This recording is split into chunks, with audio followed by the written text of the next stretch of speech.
për atë çfarë është politika e ditës. Rama ka qenë në Paris, siç thash, dhe në një farë mënyrë këto reagimi ka bërë nga Parisi, por ka spikatur me një foto dhe në kontekstin shqiptar padyshim që merr rëndësi sepse është foto me dhëndrin e presidentit Donald Trump. Kjo është foto, ju lutem, edhe dy panelet anësore të shoqërojnë pikërisht fotot e summitit. Rama takon dhëndrin e presidentit amerikan Donald Trump. Janë dy foto me Jared Kushner. Ta nisim me ty, Indrit, meqense e lash tek ty. Si e komenton këtë foto që nuk është se e ka lënë shumë të kënaqur opozitarët që mezi presin një foto tjetër të Ramës? Pse hiç asgjë, është takim rutinë. Për çfarë e kanë nxjerrë Rama këtë, nëse e kanë nxjerrë me qëllim? Ka frikë se do e rrëmbëj flamurnoka me deltafort. Qëllim ka këtu se nuk është. Nëse ka qëllim, kujt do t'i tregoj? Ishte i frikësuar se do rrëmbente flamurnoka. Çfarë do të thotë pra me këtë foto? Që marrëdhëniet e tij me Donald Trump janë të mira? Liderët shqiptar në 3 dekada e kanë bërë këtë lojën me foton vazhdimisht. Shko diku në një vend huaj, bëj një foto me këta politikanë të perëndimit, dhe këtë radhë nuk është as me politikanë, është me dhëndrin e një presidenti, është edhe më qesharake. Këtë kishte Jared Kushner dhe Witkoff, nuk e ishte dy përfaqësues të amerikanë në summit. Kishte as sekretar shteti, as mbrojtje. Kryeministri nuk ka pse, nëse e kanë nxjerrë me qëllim. Jo, pa qëllimi kanë nxjerrë, se unë s'ja mora nga WhatsApp-i ti. Ai e kanë nxjerrë qëllimisht. Nëse e kanë nxjerrë qëllimisht, është qesharak. Pse? Sepse nuk ka asgjë për të nxjerrë me qëllim foto me dhëndrin e Donald Trump. Po nëse kanë nxjerrë pa qëllim? Nëse e kanë nxjerrë pa qëllim, i falet. A ka vlerë foto? Naivitet. A ka vlerë foto? Po tani, po të them, nëse e kanë nxjerrë pa qëllim, dhe është friksuar se do e rrëmbeja i korpusi Azemajdari që po t'i krijuar Luli, është qesharak. Se bashkë e krijoi atë? Sigurisht, në frymën... Vazhdon tjetë ai korpus në fuqi. Jo, është i fshehur në këtë momentin. Ka qenë bardhi. Nëse e kanë nxjerrë pa qëllim, pastaj është prap kot. Nuk ka asnjë vlerë për te çdo batute, nuk ka asnjë vlerë dhe asnjë lidhje fotoja me kushëri të presidentëve, me dhëndra të presidentëve, apo dhe me vetë politikanët. Jo, ky është një nga njerëzit që futet dhe del kollaj në shtëpinë e bardhë. Po çfarë ndryshon? Nuk e di, po këto po jap faktin, pastaj analizën e ke ti. Po mund bëj foto dhe me pastruesen në shtëpisë bardhë. Jo, mirë, dakor. Tani po ta qesharakizoj pra unë. Okej. Ideja është kjo, raportet janë shtetërore. Po. Një kërkesë amerikane ka pasur këto kohë. Po. Përveç bashkëpunimit ushtarak, një kërkesë që është ruajtja e kësaj që quhet reforma ndërtësisë i investim shqiptaro-amerikan strategjik. Pra raportet midis Edi Ramës dhe Shteteve të Bashkuara përcaktohen nga qëndrimi i Edi Ramës ndaj kësaj gjëje. Nuk përcaktohen nga fotot e Edi Ramës me politikanë të ndryshëm amerikan. Erdhi këtu në vitin 2012 Hillary Clinton dhe tha që është një demokraci perfekte Shqipëria, dhe mbas një viti Sali Berisha në kokër shpinës me 56 mandate, doli ambasadori amerikan, tha është ndryshim epokal. Brenda një viti. Këto janë për popujt që i konsiderojnë këta primitiv, pra si ky, si këta tjerët që thonë kemi paguar $6 milion për të blerë Amerikën dhe do na dalë ai Kris Lacivita me gjeldeti, janë njerëz që popullin shqiptar e konsiderojnë popull indigjen, e konsiderojnë popull ignorant, e konsiderojnë popull që nuk merr vesh dhe mendojnë që gjithë poshtërsitë e tyre do t'i fshehin duke u nxjerrë shqiptarëve foto me politikanë të perëndimit. Nuk kanë hiç asnjë vlerë. Okej. Nesturi, si ish diplomat, po të pyes këtë radhë se i ke shumë funksione. Tani kjo foto ka vlerë ose çfarë synon të na tregoj? Shiko, patjetër ka vlerën e vet. Ai nuk është një personazh i panjohur, edhe në këtë kuadër normale që edhe takimi me të do evidentoj. Po. Ajo çfarë unë jam pjesërisht dakord, kur thuhet që në të gjitha rastet çfarë do lloj takimi ka të bëjë me çështjet e politikave që janë të përcaktuara nga Shtetet Bashkuara të Amerikës edhe në funksion edhe në raport me Shqipërinë. Dhe këto nuk mund t'i ndryshoj dot askush, qoftë ky dhe dhëndri i presidentit amerikan. Por në aspektet më të gjëra. Ne kemi parë shpesher që politikanët shqiptarë luajnë në parametrat jo, në parametrat shtetëror, pra, në sensin e marrëdhënieve. Ne kemi shpesher, kemi një lobim apo që janë paguar për shumë vetëm për hesap personal, themi, për të heqë në ngratën e Berishës, apo për të bërë një lobim zoti Meta lidhur për të retushuar apo rregulluar figurën e vetë. Pra, shpesher, çështjet e takimeve që kanë bëjnë, nuk kanë bëjnë me aspektin shtetëror, as me ndryshim politikash, por shpesher kanë bëjnë me elemente personal. Pra, se si do tjetë fati personal i politikanëve të caktuar. Dhe në këtë kuadër, pa tjetër që mund të luhet, por që ajo çfarë edhe thuhet, edhe që është bërë pak a shumë edhe e qartë edhe nga qëndrimet ndryshme të faktorit ndërkombëtar, që me zë, pa zë, me nënkuptim apo drejt për drejt, është pari një çështja e reformës drejtësi, SPAK-ut, e kalojmë pak më vonë në pjesën e tretë, por edhe për pjesën tjetër për një temi, një lloj ndryshimi të klasës politike. Këtu, se Rama, tani... Ky është elementi... Dakord jam, dhe ne flasni me njëherë se është 2026, e kam titull mbi listë, e kam vendosur edhe mendimin e regjisë, PS me Ngërçin Balluku dhe PD me kërkesën për qeveri teknike. Po, Rama me këtë foto, në një farë mënyre, mos do të tregoj që, shikoj që marrëdhëniet e tij me Shtetet Bashkuara të Amerikës janë shumë të mira, e synon këtë gjë? Jo, ti se kapit sa ta jo, dakord, shumë diplomatikisht. E the shumë diplomatikisht, po prandaj po ta bëj çfarë synon kryeministri me këtë foto? Mos e kërkon diplomatit ato. Tani, unë ta thash këtë gjë, në rastin konkret, marrëdhëniet që janë me aq më tepër se Rama nuk është politikan tashmë i sprovuar, ka 12-13 vite në pushtet, patjetër që ka lidhjet e veta, ka krijuar imazhin e vetë në gjitha aspektet e tjera, dhe në këtë kuadër edhe do e shfrytëzoj njohjet dhe gjithçka tjetër në këtë kuadër. Por, në të gjitha rastet, kjo nuk ndryshon politikat e Shtetit Bashkuar të Amerikës lidhur me Shqipërinë. Pas publicitetit do rikthehemi me njëherë te kjo foto, por edhe tek ajo çfarë janë sfidat e dy partive të mëdha në 2026.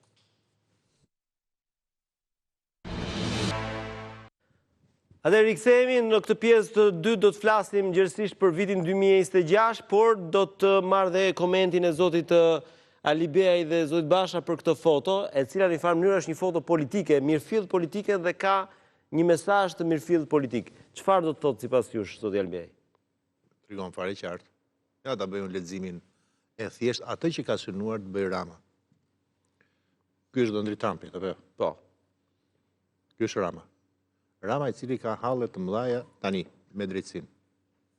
Drejtësinë e kontrollojnë amerikanët, apo jo? Tani ky i thot këtij, po të shes Sazanin.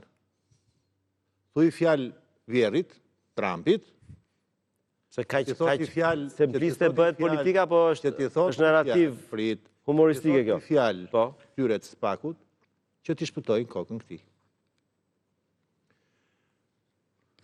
Në këto nivele, në këtë lloj deregjeje ka rënë kryeministri i Shqipërisë. Me të drejtë. Me të drejtë. Sepse me sa duket, ajo që ti e the pak më parë, situata në marrëdhëniet ndërkombëtare të kryeministrit të Shqipërisë nuk ka qenë më të këqija, s'maj mend të qenë më të këqija ndonjëherë më parë. Duhet ketë, besoj, një vit e ca muaj më tepër që kryeministrin e Shqipërisë nuk e takon asnjë nga përfaqësuesit e qeverisë amerikane, as ata të qeverisë së pashme muajt e fundit, nëse e mban mend. Jo, ka patur vizita të ndihmës sekretarëve, kanë ardhur. Ka patur vizita, po jo takime. Jo, ka patur takime. Po jo pra, në Tiranë takimet e fundit të qeverisë Biden, nëse i mban mend, ka qenë një dërguar. Jo, patjetër, këtu erdhi sekretari i shtetit. Ishte kërkesa, jo, pas asaj, ishte kërkesa për zgjatjen e mandatit të SPAK. Të zyrtarëve të SPAK-ut. Që nuk e zgjatën. Pra që në kohën e qeverisë së mëparshme u ftof raporti me këtë qeveri Trumpit, me sa duket zero. Dhe si duket, si një balkanik dok ka gjetur mënyrën më të pavënd. Po bëm një rishfet vogël unë e ti. Unë po të falë Sazanin, ti shif folë në i fjalë të mirë për mua atje, që të mos marrin këta të spakut. Ka që thjesht është. Mere si duash me nota humori ose jo, po realiteti është ka që i hidhur për Edi Ramën. Ndaj ka të ndiset sot edhe nëzjerë këtë foto, për të thënë shqiptarve, se është hapur, jo mës i legjend, fakti, shumë fakte, po fakti parë, që raportet me ndërkombëtarët janë më të këqija se asnjëherë më parë, që ka qenë pika e fortë e këtij, dhe së dyti, që Jo, raporti me europianët është i shkëlqyer. nuk është i shkëlqyer fare. Me presidentin francez është shumë i mirë. Po, Me kryeministin italisë është shumë i mirë. Me kryeministin grek unë ditë të them pak nga ato që shohim, të them vetëm një pamje të pak ditëve më parë, po duash ti 20 ditëve më parë. Ndodhen në Tiranë, te godina e prokurorisë, e këshillitar prokuror. I pe se kush ishin rreshtuar në momentin kur u zgjodh kreu i spakut? Po. Pse? S'kishin punë këta? Donin celebronin këta atë që do ndodhte, që ishte një rutinë në terma ligjor? Të gjithë përfaqësuesit e BE-s, edhe ajo e Macronit, po të duash ti, edhe ajo ai i Melonit, Italisë, ishin atje. Sepse donin jo vetëm të tregonin që një sulm është duke u zhvilluar ndaj Këshillit të Lartë Prokurorisë në momentin e zgjedhjes së kreut të ri të spakut, është elementi i parë, dhe e dyta, për ta treguar fare hapur. Spaku është produkti yni, do të jetë në duart tona dhe do të përdoret për qëllime ligjore dhe të interesit publik kundër korrupsionit qeveritar të të gjitha palëve, të të gjitha krave. Thënë kjo, njëri krah është zotëria në fjalë. Okej. E pra, këtu kemi arritur, kështu është leximi kaq i thjesht, këtë ka dashur Rama të thotë që po nga të gjithë, dëshiron nga gjithania që po mbytet, unë edhe mund të shpëtoj. E mendo se ku është. Okej, do ta shohim, këtu do jemi se si do zhvillohen zhvillimet politike. Faik, çfarë këtu ka qenë një summit për Ukrainën. Në fakt, ndërkohë Rama e ka shfrytzuar edhe për një takim me një njeri shumë të afërt të presidentit amerikan që mund të mohohet. Po. Shiko, ishte krijuar ideja që nga momenti në moment forcat e errta mund të zbarkojnë për të arrestuar Raman. Dhe këtë ide pas asaj që ndodhi në Venezuela. Në Venezuelë, dhe ideja ishte që të vinë disa forca militar me helikoptera dhe ta rrëmbe. Dhe kjo ide u hodh nga zyrtarët lartë të opozitës. Jo, nuk u bë meme nga këto që kanë influencë në rrjetet sociale. Tani, a është asaj i rëndësishëm takimi me një personazh të tillë? Unë mendoj që është shumë i rëndësishëm. Se të tillë personazhe i kanë me protokoll njerëzit me të cilit takohen. Ai nuk mund të takohet me një njeri i cili vendi i tij ka një luftë hapur. Nuk mund të takohet me njerëz për të cilën pra po thua nuk mund të takohet me kryeministin e një narkoshteti, siç pretendon opozita. Takuar me Madurën në këtë lloj mënyre, jo në këtë lloj mënyre, pa asnjë lloj mënyre, sepse ato kishin hedhur miliona euro për ta arrestuar. Kështu që thuash që kryeministri Rama ka marrëdhënie më të këqija sot me ndërkombëtarët, nuk besoj që ka fakte që ta aprovosh një gjë të tillë. Pritet nga gjithë kryeministrat dhe gjithë presidentët e vendeve, siç kemi parë dhe rastin e fundit dhe nga i Francës, dhe rasti tanishëm fotoja dhe në shumë takime të ndryshme, pra marrëdhëniet ndërkombëtare të Shqipërisë por dhe të kryeministrit janë shumë të mira. Dhe nuk ka nevojë ti interpretosh. Kështu që fotoja është foto normale, është bërë në një aktivitet shumë të rëndësishëm, ku kanë qenë mbi 40 lider të vendeve të ndryshme të botës, dhe patjetër që në Shqipëri është parë si pozitive nga rrethet të ndryshme, por shihet si negative kur shkon dhe nuk të qas njëri. Është pozitive kur shkon dhe merr takim dhe afrimitet me ato të cilët e përbëjnë ato tryezë. Kishte pse mos ta nxjerrte. Patjetër. Okej, mirë, kam një tjetër pyetje që do doja ta nisja me Vokshin. Lutem regjia, është pyetje që lidhet me atë që unë kam cilësuar në mënyrë provokuese. Pak Rama nis lëvizjet. Janë dy njoftime sot të bëra në mënyrë të beft, mbledhja e qeverisë dhe mbledhja e grupit parlamentar socialist. Këto i kam cilësuar si lëvizje Vokshi përpara asaj që ka dilemën e madhe Partia Socialiste çdo të bëjmë me rastin Balluku. Mendoni që janë lëvizje në këtë drejtim apo kemi të bëjmë me mbledhje rutinë të qeverisë ditën e premte dhe të grupit parlamentar javën tjetër? Mund të shikohet dhe në këtë aspekt, por përgjithsisht një kryeministër që nuk i mbledh shpesh qeverinë dhe grupin parlamentar, se qeverisë vetëm si individ, duket e çuditshme pse i mbledh. Pra krijon intrigën. A ka gjasa që të diskutohet qëndrimi me rastin Balluku? Unë mendoj se nuk ka për ta diskutuar me këta, as me qeverinë dhe as me grupin parlamentar, se çfarë do lloj vendimi që të ketë marrë, e ka marrë vetë. Cili është ky vendim? Çfarë do vendimi që të Jo, ke një opinion apo? Po, unë mendoj që do të marrë atë vendimin e standardizuar të Partisë Socialiste që nëse drejtësia e kërkon, ai do ta lëshojë. Sepse nuk mund... Jo, drejtësia ka kërkuar, jo nëse. Se këtu lidhet dhe me atë kërkesën që do të gjykohet pas 22... Standardizuar, në kuptimin që ka pasur një standard. Dhe unë mendoj që, s'po them bast, por mendoj që do ta lëshojë për gjykim për një racionalitet të thjeshtë që struktura e pushtetit, vetë Partia Socialiste, vetë shteti, është shumë më i madh se sa personi dhe individin e fjalë. Jo, do të çojnë më pas në riformatim të qeverisë? Po, mund të çojnë në... Pra jemi në logjikën e sa kur themi Rama nis lëvizjet me këto dy mbledhje të rëndësishme. Mund të çojë ajo në formatim të qeverisë, sepse siç dihet aty ka ministra të preferuar dhe të pa preferuar, do ishte racionale nëse do ta bënte këtë. Pra, mendoj që Partia Socialiste dhe vetë Edi Rama nuk do ta dëmtojnë veten, ose në thonjza biznesin e tyre historik dhe për të ardhmen që quhet Partia Socialiste, për një individ si zonja Balluku në fjalë. Pra ka pasur tjera aty që në kohë të tjera kanë qenë të rëndësishëm një lloj apo dhe më të rëndësishëm specifikisht, mirë po sot nuk janë më dhe nuk ekziston si racionalitet për mbijetesën e një strukture që të goditet, të godas veten dhe të rrezikojë veten, të rrezikojë izolimin ndërkombëtar dhe gjithçka tjetër për një individ caktuar. Vetëm një strukturë ka bërë këtë, edhe mendoj se zoti Rama nuk do të ndjek rrugën e Partisë Demokratike në rastin konkret, e cila shkoi dhe u fut në u izolua për shkak të nëngratës. Për një person. Mendoj që nuk do ta bëjnë sepse kanë interesat mëdha për të ruajtur.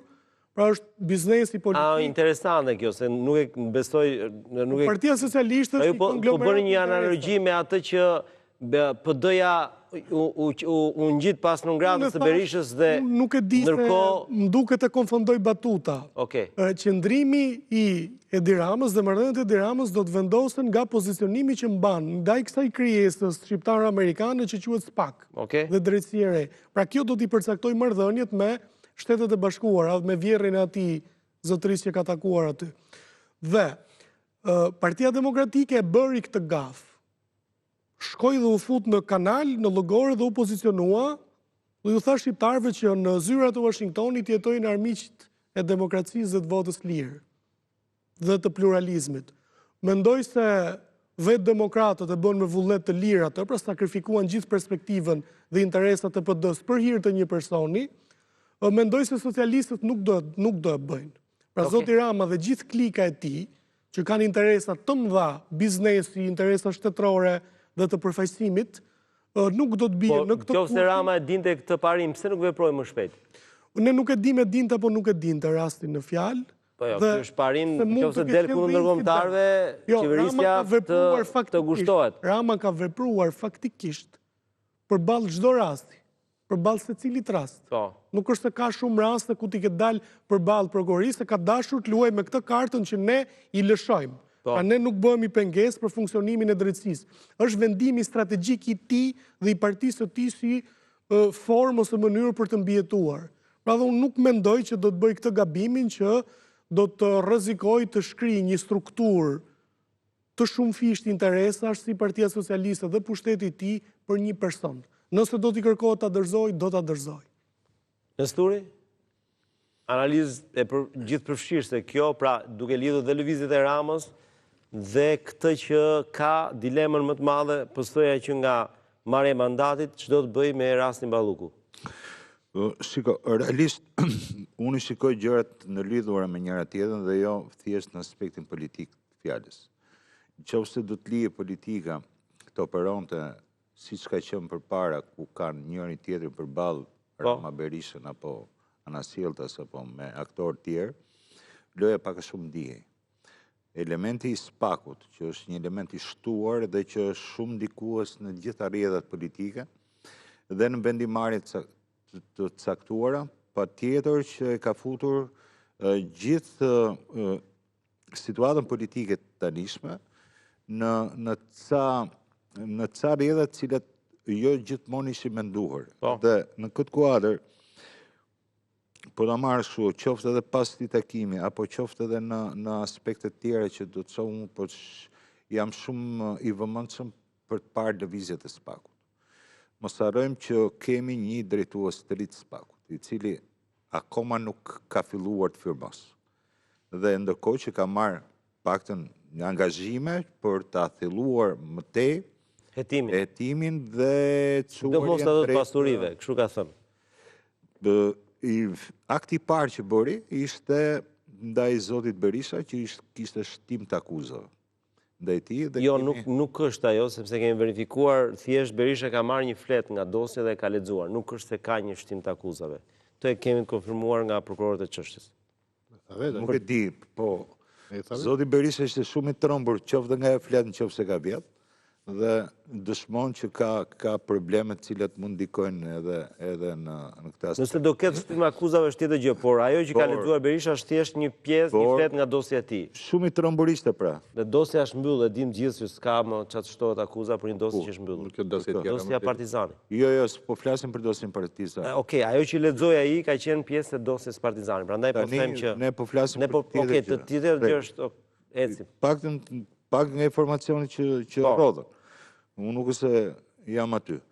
Kështu që në këtë kuadër edhe gjithçka tjetër unë them që do të shikojmë edhe mënyrën se si do operoj dhe shpejtësinë apo në forcën që do të tregoj spaku lidhur me dosje tjera të cilat mund të kenë qenë gjysmë fjetura dhe që mund të bëhen aktivizohen. Dhe këtë kuadër mendoj se gjitha kjo do të ndikoj edhe në rrjedhat politike edhe në vendimarrje të caktuara. Po kam përshtypje në plator dhe këtu pastaj dua një opinion tëndin. Sigur edhe spaku është duke pritur 22 janarin se si do veproj Rama me të tjetër për rastin Balluku. Është kjo përshtypje apo ndoshta janë ditët e festave dhe ne ende nuk e kemi të qartë se cila është strategjia e spakut? Këtë pritet ta shohim, nuk e di çfarë po pret, apo pret tjetër gjë, nuk e dim. Ndoshta po pret që të kthehen dhe nga pushimet, këtë se dim. Të kthehen deputetët, thua? Deputet apo aktorë tjerë që mund të kenë qenë për pushime jashtë. Nuk e dim. Pra, ka shumë gjëra. Kjo është e vërtetë, në fakt, përveç Berishës të tjerë asnjë nuk e dim pra. Nuk di ta them. Po famendsim mund ta bëj. Dhe nga ana tjetër pastaj unë mendoj që në të gjitha rastet, pra edhe për këtë që thoni juve, këto janë gjëra normale. Faktikisht ju mendoni se do ketë lëvizje. Unë nuk shikoj se mund të ketë një lëvizje hë për hë. Pse? Sepse shiko, ndryshe nga mënyra se ka operuar Partia Demokratike, përse padyshim që ka dhe rryma të cilat padyshim kërkojnë të dëgjohen. Kërkojnë të dëgjohen dhe që në një farë mënyrë nesër pas nesër nuk thjesht mendoj se dhe Rama e kupton këtë gjë, çështjet e dosjeve dhe hapjes së proceseve hetimore ndaj shumë zyrtarëve të ndryshëm e bën imperative që edhe çështjet për sa i përket mënyrës së zgjidhjeve apo të gjërave të kërkojnë jo thjesht një vendimarrje të tij, por që mund të hapi këtë jo brenda me vendim të tij brenda për qeveri, por që të hapi edhe në organe partijake, pra që mund të jetë asamble, kongresa, nuk e di, do më thënë çfarë. Këto lëvizje janë lëvizje në këtë funksion të situatës së re? Nuk zgjidhin gjë, nëse do ta bëj. Por nëse do kemi, supozojmë që do kemi situatë të re politike që lidhet dhe me goditje të drejtësisë, mund të jetë një takim që Rama do të informojë partinë e tij? Patjetër për lëvizjet që do të bëj? Mendoj se po. Dhe këtu nuk ka të bëjë thjesht grupi deputetëve, se ne ngatrojmë faktin e politikanit me ati që ka marrë mandatin e deputetit. Jo, gjithë ata që kanë marrë mandatin e deputetit mund të qesh politikan. Që mund të jenë aty që s'ton asgjë dhe s'kan bërë asgjë. Jo, po ata janë ata që Rama i quan 83 mandate. Po, dakord, është mandati më i vlefshëm se sa dora që e ngre. Ky është problemi. Ky është një element tjetër, pastaj që cilën ka debat goxha gjë. Dhe ky është një problematik i cili edhe brenda PS-s për shembull ketë edhe pak kënaqësi për mënyrën se si janë zgjedh një pjesë atyre deputetëve aty. Kështu që edhe ky është një realitet i cili nuk mund ta mohojmë këtë gjë. Ka njerëz të cilët kanë pas kontribute, por që nuk janë të përfshirë në jetën reale. Kështu që në këtë aspekt patjetër që mund të... Në këtë lojë, ai që vendos për gjithçka është Rama apo partia e tij mund të imponojë lëvizjet? Mendoj se vetë Rama nuk do të dëshironte tani që gjithçka ta mbante vetë. Okej. Pra pasi ka ta ndaj me përgjegjësie dhe me një lloj vendimarrje e cila mund të jetë në bazë më të gjerë për të gjetur zgjidhje për të përshtatur realiteteve të reja politike. Alibej, si e lexoni këtë lëvizje të Ramës? Po sot me fotografin, dy njoftime, flesh. Ka lidhje pra. Po. Edhe fotografia, po edhe me ngjarjet që mund të vinë. Unë nuk di të them në mbledhjen e qeverisë apo të grupit parlamentar se ç'do të ndodh. Zakonisht në mbledhje flet vetëm ai dhe të tjerët heshtin. Madje të tjerët nuk është se din ndonjë gjë të madhe, me thënë drejtë. Po. Po gjithsesi, ndonjëherë kanë qenë edhe ngjarje të mëdha ku Rama ka dashur të kumtoj qëndrime apo qasje. Deri tani e kemi parë kur ka dalë në mëngjes me Syze dhe Kuqe, podcastin e vet, dhe ka lënë të kuptoj që për çështjen e madhe, se një çështje ka, s'ka të tjera. Për çështjen e madhe nuk do t'i hap rrugë drejtësisë. Pra nuk do t'i heq imunitetin zonjës Balluku. Pra nuk mendoni se zoti Vokshi? Prit. Ka lënë të kuptoj. Po kujtoj që i ka thënë këto para vitit 3. Po. Nuk ishte ndodhur një ngjarje. Që ishte? Marrja nga dhoma e gjumit të Maduros. Nuk ka shumë lidhje Venezuela me Shqipërinë, po ndoshta mund të ketë paksa në këtë aspekt, po në një aspekt tjetër, që shumë i rëndësishëm. Seriozitetin me të cilin Shtetet e Bashkuara të Amerikës, nën këtë president, Donald Trump, i ka marrë gjërat në këtë qeverisje. Dhe po të kujtoj, vetëm në një vit, presidenca Trump ka bërë 2 ngjarje të mëdha të paimagjinuara ndonjëherë. Një ishte kjo, tjetra ishte ajo që ndodhi në gusht, lufta 12 ditore në Iranit, apo jo? Dhe kjo më kujtoj, para disa ditësh, po e silla në mend debatin e fundit të bërë para zgjedhjeve të 6 në 2024. Qëndrimi i Bidenit në atë kohë dhe Trumpit lidhur me Ballkanin dhe me Shqipërinë ishte i njëjtë, ndryshonte vetëm në një gjë. Qëndrimi i Trumpit ishte më decizionist. Pra nuk do t'ishte vetëm ke fjalët, do t'ishte ke të vepruarit. Dhe tregoi në një ngjarje kaq të madhe sa që ishte ajo që ndodhi në Venezuelë. Tani nuk besoj që këtu. Okej, po këtu së bashku me operatorët dhe kudo Shqipëri e mendonte që mund të ndodhte një ngjarje të tillë siç ndodhi në Venezuelë. Ani nga kjo, të ekstraktojnë të që ka interes për Shqipërinë. Po. Të gjithë e dim këtu dhe s'kemi se të fshejmë që SPAK-u, GKK-ja quhen i Sidoni, është produkt i qartë Euro-Atlantik. Po. Atlantik, Europian, quhen i Sidoni, po Amerikanë më së shumti. Vërtet ata nuk do të vinë me Delta Force, as kryeministri, se s'ka nevoj, as në banesën e Ramës, e kanë Delta Force në këtu. Që është? SPAK. Pra për ju Delta Forca Amerikanë është SPAK. Nuk ka nevoj as të shkrepin dy fek, fare as të natën, mes ditës, me procedurë ligjore, të nënshkruajnë ato akte që din ata të nënshkruajnë. Dhe ne vim tek Rama nuk është i hetueshëm. Nuk mund të ishte i hetueshëm, apo është? Ende jo. Jo, them, pozita i kryeministrit, mund të hetoj SPAK-u një kryeministër? Ta hetoj. Sepse, po t'i kthehemi asaj që mund vendos gjykata kushtetuese për pezullimin. Priteni. Tani u dalim. Pra të gjitha këto ishin, prandaj thash më parë që ka lënë të kuptoj që nuk do të lëshoj. Tani kanë ndryshuar gjërat.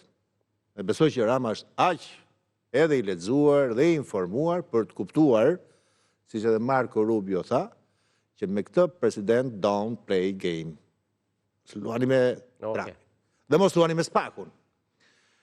Vin tani ke diskutimi që do të bëjnë. Sot ç'a diskutojnë? Sot.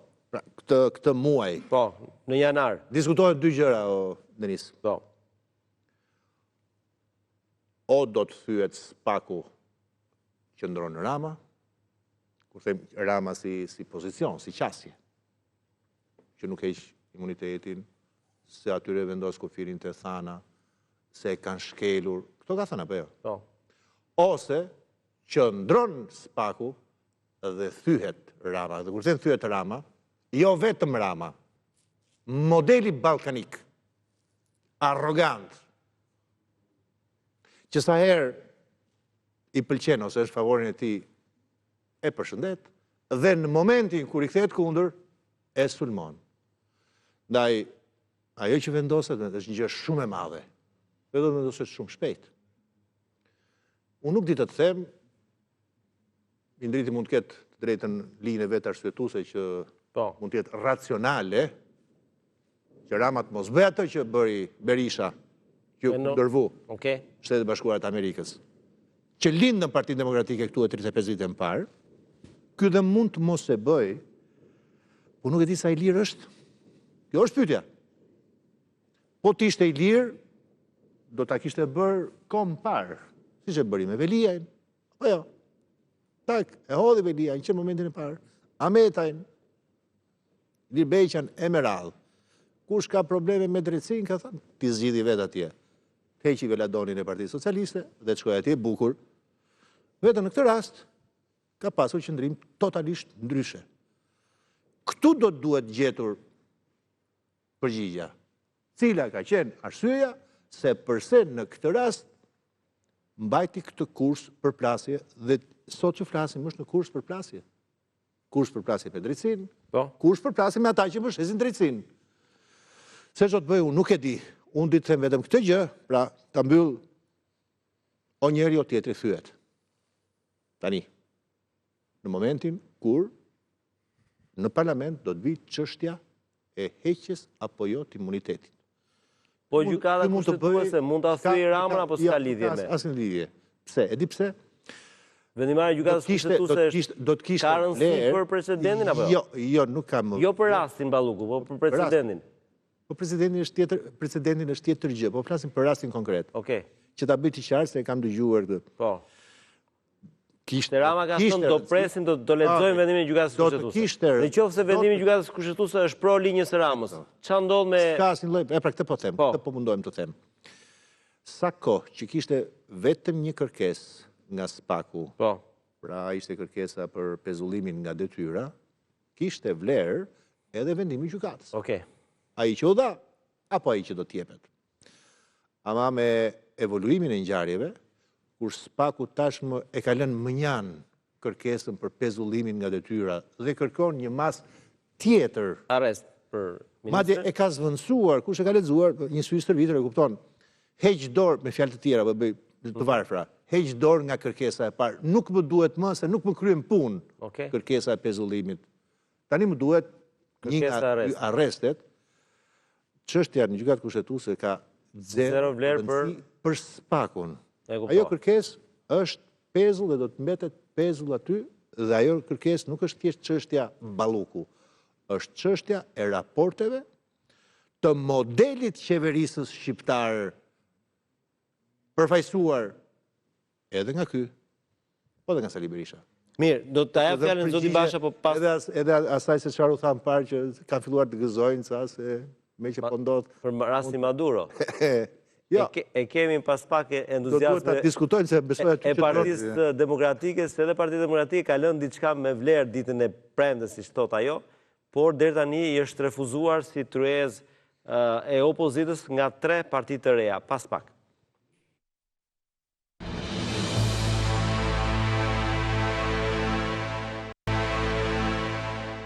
Rikthehemi në transmetim të drejt për drejt, siç thash, dilema është dhe tek Partia Demokratike, jo vetëm tek Partia Socialiste për rastin Balluku. Partia Demokratike ka dilemën e riorganizimit të saj, besueshmërisë të saj në një front opozitar. Sali Berisha kërkon qeveri teknike, ndërsa ka thirrur ditën e premte një tryezë opozitare, por deri tani 3 përfaqësues të rinj i kanë thënë jo kësaj tryeze për shkak të vet Berishës. Ndjekim kronikën dhe rikthehemi.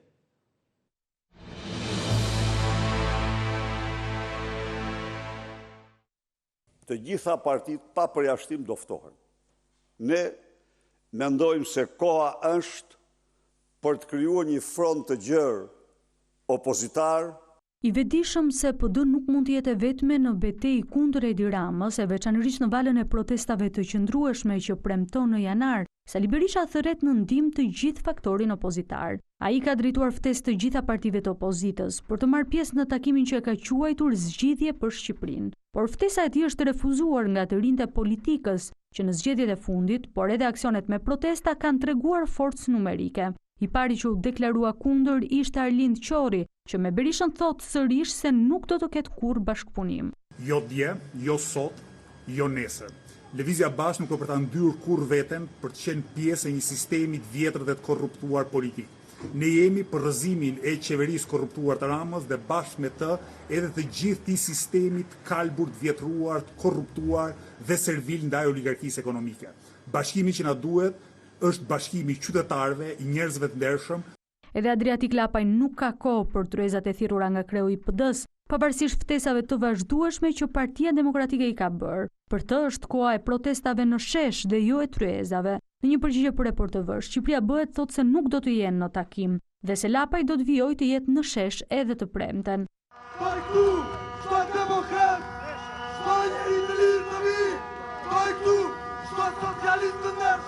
Berishën e ka refuzuar edhe ish deputeti i PD-s Agron Sheaj tashmë me partinë e tij. Mundësia e Sheajt i tha Report TV se nuk do të ulen në tryezë me ata që janë të akuzuar për korrupsion. Korrupsioni i Ramës, sipas Partisë Mundësia, nuk mund të luftohet me ata që janë të pandehur nga drejtësia për të njëjtën gjë, duke ju referuar kështu përballjes së Berishës dhe drejtuesve të tjerë të opozitës me SPAK. Në takimin e së premtes, Berisha ka thirrur edhe shoqërinë civile, përfaqësuesit e organizatave dhe sindikata të ndryshme.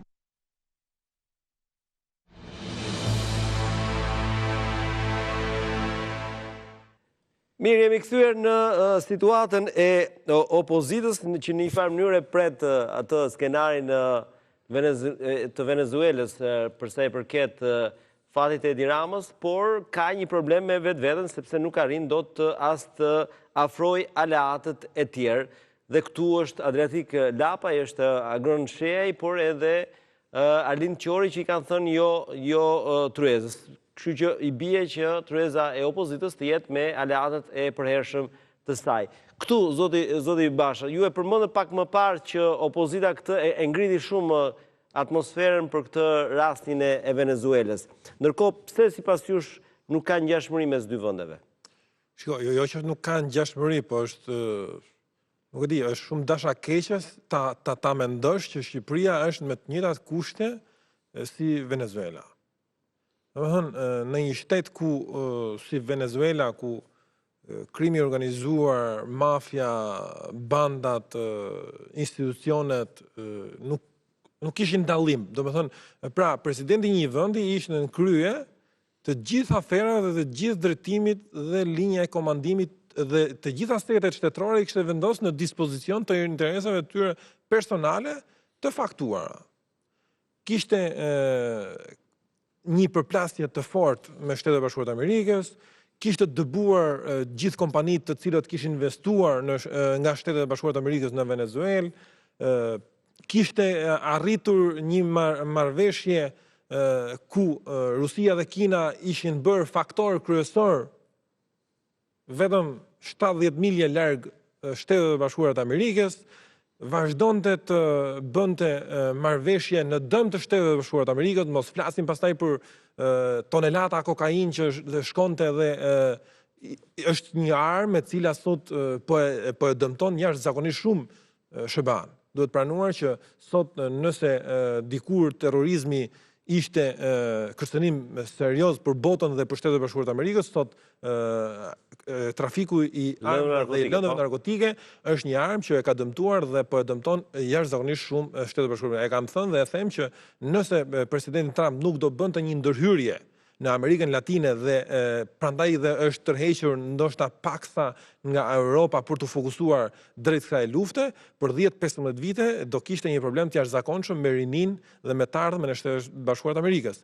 Përveç faktorit të jashtëm ishte Rusia dhe Kinë. Pse opozita se Shqipëria, duhet të shohim pak, jo përveç asaj, por duhet të shohim pak strategjinë e opozitës. Opozita duket sikur e ka ditur këtë skenar, se ka vite që e përmend Maduron, le themi, duke i ngjitur madje edhe epiteti Ramaduro, pra ka krijuar këtë lloj. Ka qenë 2020 që Shtetet e Bashkuara të Amerikës kanë nxjerrë urdhër arresti për Maduron. Dhe ju nuk e keni dëgjuar më para të flitet për Maduron, po nga 2020 jo, patjetër. Ka filluar, sepse normalisht kur një presidenti i një shteti shpallet person kërkim nga Shtetet e Bashkuara të Amerikës, normalisht do të thotë që këtu ka përplasje të forta dhe këtu ka një politikë e cila duhet patjetër të futet në rendin e një force politike, duke qenë që ne i referohemi jashtëzakonisht shumë Shtetet e Bashkuara të Amerikës dhe mirë bëjmë sepse kemi parë gjithmonë mirë nga Shtetet e Bashkuara të Amerikës. Ka marrë këtë konflikt atje dhe ka dashur t'ja ngjisë Ramës, po thua. Ka marrë këtë lloj konflikti dhe e ka përdorur politikisht, po pa e ditur që është i bë gropën vetes. Sepse një forcë politike e cila pretendon që qeverisi vendin dhe pretendon që të jetë vizionare, pretendon që të vijë me politika të reja dhe me propozime për zgjidhjen e krizave, papritmas ngren ca tymnaja, ca gjëra që nuk ekzistojnë dhe i hedh në populli sigurisht që në fillim i merret mirëqena dhe kur shikon pastaj që nuk ekziston asgjë, bëhesh i pabesueshëm dhe në përfundim dalin gjithë në pyetjen pse nuk i bashkangjiten njerëzit dhe qytetarët opozitës. Dhe prandaj them për të thënë, a ka ndonjë që mendon që Shqipëria është si Kolombia, si Venezuela apo si Kuba? Jo, unë nuk mendoj që Shqipëria është si ato vende. Edhe mund të ketë njerëz, patjetër që edhe mund të ketë, po them në fakte dhe me prova, nuk ka. Shqipëria sot ka hapur në gjithë kapitujt me Bashkimin Evropian.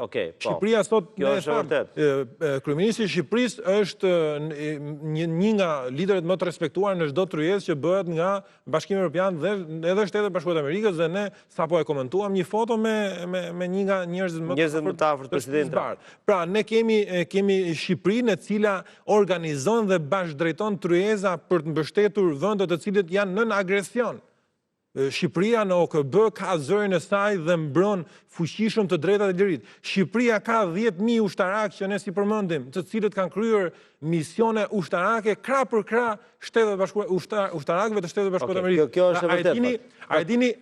Të gjitha këto fakte nuk na shbëjnë me një krahasim me një informacion shumë sigurt. Që forcat tona të armatosura janë ndër të paktat forcat armatosura në misione ushtarake që kryen operacione sekrete në kuptimin ushtarak dhe kanë besueshmëri të lartë nga partnerët aleatët amerikanë? Po.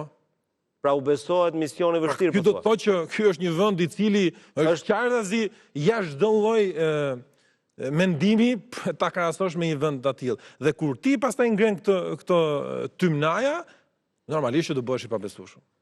Indrit? qa është kjo opozita tani? Qa synon opozita me qeverinë teknike? Apo është thjesht mbajtja e avazit të vitit? Është prej vitit 2017 që kërkohet qeveria teknike. Është kërkesë e vazhdueshme e opozitës shqiptare për të futur në zgjedhje pa kryeministër Edi Ramën. Kjo ka qenë ajo çfarë është thënë për vitet të tëra.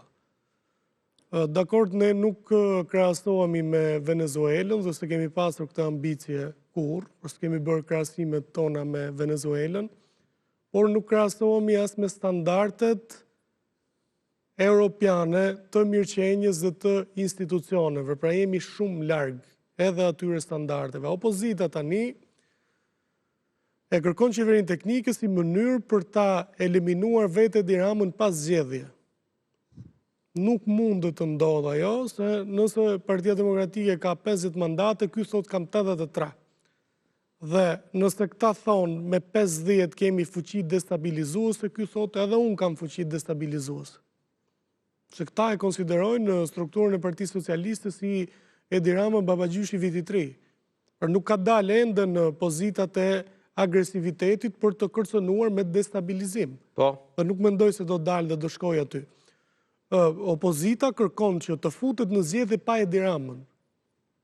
Ka 1 shekull kjo kërkesë, nuk e di se sa do ja arrin dhe nuk mendoj që ka dhëna që do ja arrin që të futet në zgjedhje pa kryetarin e Partisë Socialiste kryeministër. Është testuar kjo çështja e qeverisë teknike. Pra ju po thoni pavarësisht që mund të ketë goditje spaku, le themi fati politik i PS-s dhe i Ramës nuk vjen në rrezik. Ideja është kjo. Ustem politik i PS-s si partia, si forcë qeverisë. Por çfarë mendohet? Mendohet se do azgjësojmë Partinë Socialiste, do ishte naive ta mendonim këtë. Okay. Ne të azgjësojmë Partinë Socialiste me qeveri teknike. Ku e ka bazën kjo? Nuk ka bazë. Edhe kjo, qeveria përbashkët është provuar. I ka dhënë Lulzim Bashës në vitin 2017 qeveri të përbashkët. Edhe e ka futur tek çezit e ujësielësit të disa dikastere. E fut prapa i thot, qeveri teknike, Ministrinë e Brendshme unë, Ministritë të tjera kyçe unë, merrni ju disa ministritë të tjera. Pra nuk është zgjidhja kjo, mendoj unë. Edhe e them pa tendencë ndaj askujt. Zgjidhja është që nëse është konsumuar dhe delegitimuar ekipi qeverisë si Edi Ramës, çdo opozitë normale do kërkon të zgjedhjet parakoshme. Zgjedhjet parakoshme po duhet të paraqiste një ekip të vetin, pra do ta zëvendësojmë ne këtë qeveri me kë?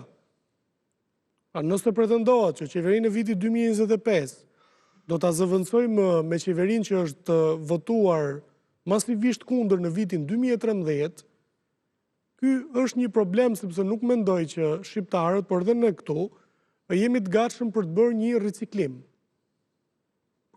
Cilët janë figurat kryesore sot të opozitarizmit? Okay. Ata të cilët kanë qenë vitin 2013. Po spaku mund të jetë një mjet reformues edhe për PD-n? Unë nuk mendoj që spaku do t'jetë mjet reformues për PD-n dhe as nuk kap se t'jetë. Edhe e mendoj sinqerisht, nuk kap se t'jetë për një parti e cila nuk dëshiron të reformohet, çfarë do ta reformosh me zor me prokurori? Pra ishte e qartë oferta. Pavarësisht se u duk... Cile ishte oferta? Kjo ishte oferta, pavarësisht se u duk kot në atë kohë, oferta ishte e qartë. Ose të konformuar me Shtetet e Bashkuara dhe forcë qeverisëse. A i referoni asaj në vitin 2021? Po, ajo ishte oferta, sa ata nuk janë shofer fugonar që të thonë hajde për Durrës çdo 5 minuta. Njëherë ta bëjnë ofertë. Edhe ta bëjnë ofertën, ose në këtë krahun me Shtetet e Bashkuara dhe keni premisa qeverisëse, e ka thënë ambasadori amerikane, me tekst në shkallët e PD-s, mirë po ambasadori amerikane u pagzua si Kimetja, si ushtare George Sorosit, që s'ka asnjë lidhje se edhe kur u largua tani nga departamenti, shkoi te ExxonMobil që është e Rex Tillersonit, sekretari i shtetit Donald Trumpit. S'ka lidhje as me Sorosin, as me askënd. Por, demokratët e hëngrën rrenën, fuqimisht, dhe dolën dhe thanë, ne nuk duam të jemi me Shtetet e Bashkuar, pra refuzojmë këtë ofertë, dhe duam të jemi me personin Sali Berisha. Është e drejtë e tyre legjitime për të Do vazhdojnë të jenë për shumë kohë me Berishën, po thua? Është e drejtë e tyre legjitime që për t'je të me Berishën. vendosur individin mbi partin.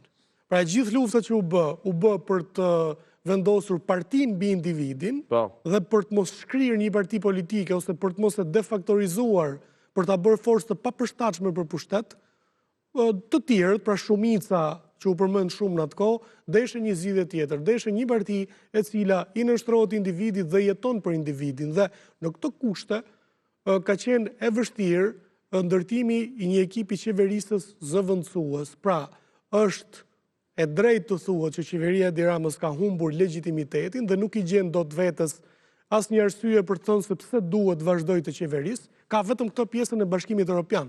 Por integrimi i Bashkimit Evropian nuk është çështje personale e Edi Ramës, që pos që ky nuk integrohemi ne. Dhe duke i munguar ky lloj ekipi, duke dalë kryetari i opozitës duke thënë që ne kemi delta forcat tona, duke futur Partinë Demokratike në imazhin e një partie boksierësh, pra që e ka forcën tek grushti dhe tek kërcënimi, pra është humbur mundësia që sot të kemi një ekip të denj, opozitar i cili është i gatshëm për qeveri dhe e meriton të votohet nga qytetarët shqiptarë. Okej, Nesturi, me qenë se Indridi e njeh shumë mirë Partinë Demokratike, ka qenë pjesë e saj. E njeh Zoti Alibeja më mirë. E njeh, patjetër, po doja t'i thoja që s'kemi shumë kohë për të analizuar PD-n, po me 2 minuta çfarë mund të ndodhë tek PD-ja në këtë vit 2026? Ky PD-ja mund mos ndodhë asgjë, se fundi jam mësuar. Jo, është ajo që thotë Vokshi që PD-ja ka bërë zgjedhje, është me Berishën dhe nuk lëviz nga kjo zgjedhje. Tani, po ta krahasojmë çik me Venezuelën. Apo spaku do t'ja ndryshojë zgjedhjen PD-s? Kjo ishte pyetja. Po s'ka të bëjë spaku me këtë gjë. Kjo ka të bëjë me zgjidhje politike. Dhe si komportohesh ti me realitetet në të cilat je. Dhe në këtë kuadër, para punës tjerë me Venezuelën s'ka lidhje, se paktën Venezuela e ka liderin e opozitën në eksil, pra në emigracion, sepse ka ikur nga frika, kurse këtë e ka nxjerr vetë Shtetet Bashkuara, e ka në ngrata, Berisha. Tani çfarë ti bësh kësaj opozite të cilët i ka rënë pikët, jo vetëm PD-s, po edhe tjerëve. Lapet vetëm i marr karikën që vë ke kryeministria dhe ja ke heq gjithçka tjetër. Por kjo nuk e heq faktin që realisht jemi në një situatë e cila nuk është e mirë për gjithë klasën politike. Pra, çështja është që ne duhet përshtatemi me realitetet e reja dhe ajo çfarë ne kuptojmë është që ndërkombëtarët po thonë që çfarë po bëni. Jeni jo vetëm shumë mbrapa në lidhur me çështjet e institucioneve, funksionimit tyre, demokracisë brendshme etj. Por që ky vend, dhe këtu nuk është fjala vetëm për Shqipërinë, unë po e them këtë gjë, por është edhe më gjerë, sidomos në vendet e rajonit. Shikoni, u hoqën gjithë ambasadorët në vendet e Ballkanit Perëndimor. Të Shtetit Bashkuar të Amerikës. Po. Ky është një shenjë, domethënë që realisht këtu do të lëvizin gjërat ndryshe. Mund të jetë një shenjë tjetër që nuk jemi fare në këtë rajon, se duhet parë, duke qenë se jemi në çështjet e Amerikës Latine. Jo, sepse edhe ke departament, edhe ke deklaratë e Departamentit të Shtetit, dhe të paktën edhe nga Kongresi, kemi dokumentet miratuara lidhur me politikën dhe që Shtetet Bashkuara të Amerikës duhet të jetë aktiv në rajon, jo vetëm për politikat dhe sigurisë kombëtare të tyre, por përkohësisht edhe për çështjet e tjera të demokracisë e tjera. Ty të ka ardhur drejtori për Evropën nga Departamenti i Shtetit, që është një nga figurat më të mëdha aty. Dhe kjo nuk ka ardhur as për këtë lloj opozite, as për këtë lloj politike. Dhe që erdhi pikërisht për të krijuar, për të thënë, domethënë që mbështetja janë kryesore SPAK-u. SPAK-u, themi, është një mekanizëm i cili është ngritur pikërisht për të goditur korrupsionin, krimin organizuar, lidhjet midis tyre, abuzimin për pushtetin. Tani, kur më thua që vetë politika duhet ta bëjë reformën vetë, çfarë nën kupton? Se nëse SPAK-u do godas gjithë krerët e politikës, atëherë si do reformohet klasa politike? Pra, ndaj po them, kjo nuk bëhet mbi bazën e këtyre teorive, qeverive teknike e tjerë, ku të dyja, për shumë, pse e kërkon këtë gjë Berisha? Dhe kërkon për qenë ai si një aktor që të vendosi për emrat të caktuar në një qeverie që prap do të varet nga dy personazhe. Pra, së pari kërkohet një reformim i brendshëm i forcave politike, dhe në rast se nuk bëhet kjo, për shembull, shiko dhe sondazhet, dhe jo më kot ka dalë edhe së fundmi, që realisht po shikohet që gjitha partitë kanë rënë, pra si Partia Socialiste, si PD-ja dhe partitë e reja. Dhe ndërkohë që rritet marshi në rast se do të kemi një parti të re. Pra, që nuk ekziston. Si do t'jetë mbështetja, dilte 24-25%. Në rast se do të kishte. Një parti përveç këtyre që kemi. Përveç këtyre që kemi. Pra, janë të gatshëm të krijojë një parti të re, pra të mbështesin një parti të re. Kjo do ishte interesante. Ky është një element i cili duhet i nxjisi vetë partitë e mëdha që të adaptohen me kushtet e reja. Po si të nxjiste ta thaj Ndriti me që jemi të PD-ja, ai nuk si të nxitet. Ai thot jam unë aty. Prandaj, jo, ka të bëjë se mënyra e qasjes është komplet e ndryshme. Unë shikoj një person ndryshe që e cila gjithmonë në kushte decisive ka ditë marrë vendime të cilë mund të kenë qenë dhe ndryshme. Ke PD-ja janë shumë të kalcifikuar rreth Berishës. Faleminderit. Dhe tash këtë që ka dhimbje, por që në vetë vete, po su bo kjo gjë, pa dyshim që ti do të kurresh në vetë vete. Oke, e kuptova qasjen tuaj. Duhet pa tjetër një lloj vettingu dhe në politikë pra. Në qoftë se ka, Zoti Alibert do të kërkoj ndjes, nuk do të lë më shumë se 1 minutë, se kemi kaluar 1 minutë, do thuash vetëm një fjali të sintetizuar, në qoftë se në PS, thot Nesuri, është mundësia për të vetë reformuar në PD, ka mundësia, po është ajo që thot Vokshi, do shkohet me emrin e Berishës, sa t'jetë Berisha aty në atë parti? Edhe kur të mos jetë. Oke, kjo pastaj e bën pa shpresë fare, Ndrit. Kjo ma rëzon dhe pyetjen. Mentalitetin. Që t'ja përgjigje. Po. Por nuk më duket që është e rëndësishme se çdo të tjetë, si do të jetë fati i PD-s me Berishën, pa Berishën. Në panoramën e ngjarjeve që po ndodhin. Që të kthehem tani tek. Unë jam nga ata që shoh ngjashmëri me Venezuelën. Sigurisht në dimensionet, po ja po të them me fakte. Në Venezuelë, bën zgjedhjet humbet ai që është në pushtet dhe nuk i njeh zgjedhjet. Në Shqipëri nuk bën zgjedhje korrekte. 1. Në Venezuelë, trafiku i drogës ishte ai që mbretëronte ose ishte dora e fortë e shtetit të ashtu quajtur. Në Shqipëri, krimi organizuar, trafiku, po doni ju edhe shteti, shkon e bie në dorë të një çunaku si Ergy Sagasi. Dakor? Pra, munges shteti atje, munges shteti këtu.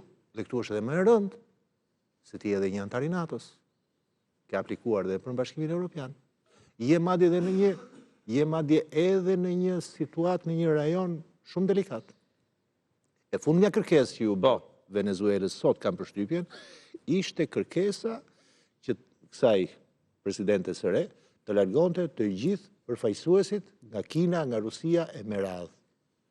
Nuk kemi bindur që edhe këtu në Shqipëri mund të kemi kërkesa të dhe tilla. Influenca ruso-kineze. Dakor? Po pyetja është ndaj kujt do t'ja bëjnë kërkesat? Në këtë pikë. A është Rama njeriu që do jetë garant për të plotësuar kërkesat? Jo, pra. Okej. Ta lëm se jam në përfundoje të lutem. 30 sekonda për ta kuptuar. Dhe ai që kem pas ti kurrizit, Rama, po edhe ky tjetër që kem pas kurrizit. Po, të dy janë pas kurrizit. Ajo që po ndodh me Spakun, duhet të kuptojnë edhe ky edhe këta, që nuk është godit Ramën të vi Berisha. Jo, goditet një model qeveritar i përfaqësuar dhe nga ai, edhe nga ai. Faleminderit zoti. E fundit 15 sekonda. Të fundit që kanë kuptuar me shumë vonesë janë këta të rinjt, që në tryezën e së premtes nuk do të shkojnë. Nuk do të shkojnë. Kjo ishte interesant. Kjo ishte interesant. Desë bën aleancë me njëri tjetrin për zgjedhjet. Për zgjedhjet e ashtu quajtura të Tiranës. Ishte shumë i sapo dhe besoj do ta rimarrim zoti Alibej se janari do jetë mjaft i larmishëm në këtë drejtim. Falenderoj katërt pranishmin. Natë e mirë dhe mirupafshim.